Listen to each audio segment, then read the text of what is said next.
வணக்கம். இன்னைக்கு நாம என்ன பார்க்க போறோம் அப்படின்னா, மனசு எதனால கட்டமைக்கப்பட்டிருக்குன்னு பார்க்க போறோம். ஏன்னா இந்த மனசோட மெக்கானிசம் என்னன்னு தெரிஞ்சாதான் இதை நம்மளோட கட்டுப்பாட்டுக்குள்ள கொண்டு வந்து கையாள முடியும்.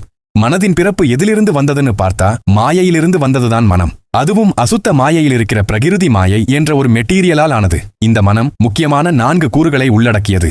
மனம், புத்தி, சித்தம், அகங்காரம். இந்த 4 கூறுகளை உள்ளடக்கிதான் மனம் செயல்பட்டுட்டு இருக்கு. எனக்கு இதுவரைக்கும் மனசை பத்தி ஒண்ணுமே தெரியாதேன்னு கவலைப்பட வேண்டாம். பேசிக்ல இருந்து போவோம். ஒரு சின்ன உதாரணம் மூலமா இதை நான் விளக்குறேன்.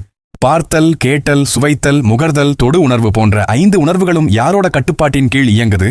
மனசோட கட்டுப்பாட்டின் கீழ் தான் இயங்குது. கண்ணுக்கோ காதுக்கோ மூக்குக்கோன்னு தனிப்பட்ட அறிவு எதுவுமே கிடையாது. ஆனா கண்ணு ஒரு விஷயத்தை பார்க்கும்போது அந்த பொருளை பத்தின விவரங்கள் நமக்கு எப்படி தெரிய வருது? காது ஒரு இசையை கேட்கும்போது அது பத்தின விவரங்கள் எப்படி நமக்கு தெரிய வருது?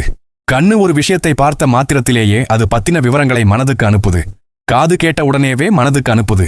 நாக்கு சுவைச்ச உடனேவே மனதுக்கு அனுப்புது. சோ இந்த 5 புலன்களும் தனித்தனியா அனுப்புற தகவல்கள் எல்லாத்தையும் ஒன்று சேர்த்து தொகுக்கிறது தான் மனசோட வேலை.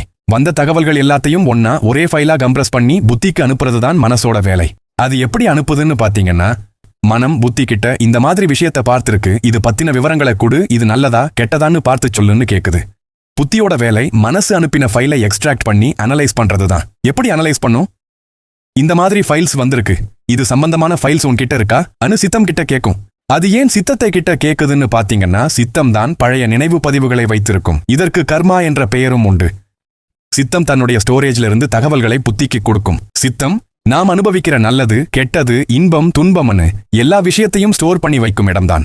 அதுக்கப்புறம் புத்தி என்ன பண்ணும்னா, மனம் அனுப்பின ஃபைலையும் சித்தம் அனுப்பின ஃபைலையும் ஒன்னா கம்பேர் பண்ணி ப்ரூஃப் வெரிஃபிகேஷன் செஞ்சு அனலைஸ் பண்ணும்.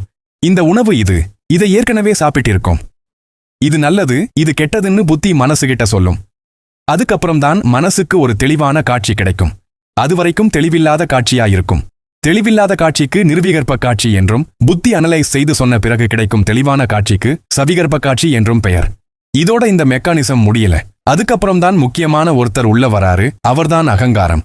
புத்தி மனதுக்கு திரட்டி கொடுத்த தகவல்களில் தனக்கு இன்பம் அளிக்கக்கூடிய விஷயம் எது, தனக்கு சந்தோஷம் அளிக்கக்கூடியது எது, தனக்கு லாபம் அளிக்கக்கூடியது எது அன்னு சொல்லி தரம் பிரிக்கிறது தான் அகங்காரத்தோட வேலை. அங்க சுயநலமா யோசிக்கிறதால இதுக்கு அகங்காரம்னு பேரு. இந்த அகங்காரம் தரம் பிரிக்கிற அந்த விஷயத்தை நோக்கிதான் என் கண், காது, மூக்கு எல்லாமே போகும். இந்த ஒரு மெக்கானிசம் தான் நமக்குள்ள நமக்கு தெரியாம ரொம்ப நேனோ செகண்ட்ல நடந்துட்டு இருக்கு. அதனால நம்ம புத்தி சொல்றத கேளுங்க. நல்லது கெட்டது அறிந்து நாம் செயல்படுவது அவசியம். நன்றி.